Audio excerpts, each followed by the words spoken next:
இங்க வந்துடப்படாதேன்னு சொல்லி டிலே பண்ணி தான் விட்டுருக்காங்க. ஆனால் இந்த தமிழகத்தில் இருக்கின்ற இந்த தாலிபான் அரசாங்கம், ஸ்டாலினின் இந்து விரோத அரசிற்கு சொல்லுகிறேன், இப்படித்தான் செய்தார்கள் உத்தரப்பிரதேசத்திலே.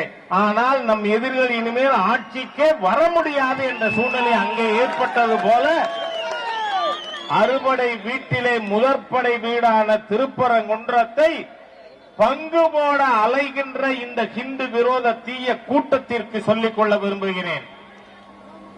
முதல்ல வந்ததா முருகன் கோவில், இல்லை ஏதோ தர்கா சொல்றீங்களே, அது முன்னாடி வந்ததா?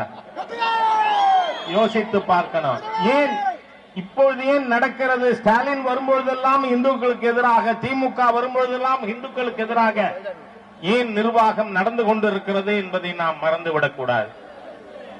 நான் கேட்கிறேன், இந்த கேள்விக்கு மட்டும் பதில் சொல்லட்டும் இந்த ஹிந்து விரோத தீய அரசாங்கம், இந்த காவல்துறையும். ஏன்னா இந்த காவல்துறை, நான் ஏற்கனவே நேற்று பதிவு போட்டிருந்தேன், எல்லாரும் நமக்கு எதிராக பேசின காவல்துறை அதிகாரிகள் உபயோகப்படுத்தின வார்த்தை, அவங்க சொன்னது எல்லாத்தையும் ரெக்கார்டு பண்ணுங்க. நாளைக்கு ஒரு அதிகாரிக்கு எதிராகவும் ஒரு ஊர்லயும் வழக்கு கொடுக்கணும். ஏன்னா 144 தடை உத்தரவு யார் போடலாம்? மேஜிஸ்ட்ரேட் போடலாம். Executive magistrate, collector.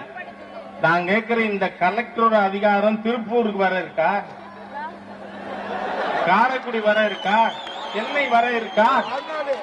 இவரோட அதிகாரம் மதுரை மாநகருக்கு உள்ளதான மதுரை கலெக்டரோடு.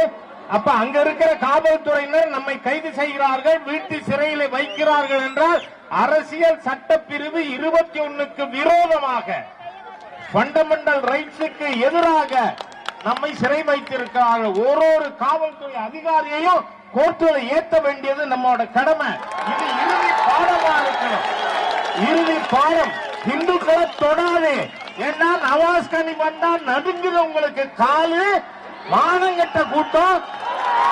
நவாஸ் கனியின் கைக்கூலிகள் என்பது தமிழகத்தில் ஆட்சியில் இருந்து கொண்டு இன்னைக்கு குறைஞ்சது 5 லட்சம் இந்துக்கள் கூடியிருப்பார்கள். பல்லாயிரக்கணக்கான இந்து நிர்வாகிகள், இந்து அமைப்பை சேர்ந்தவர்கள், இந்து முன்னணி, பாரதிய ஜனதா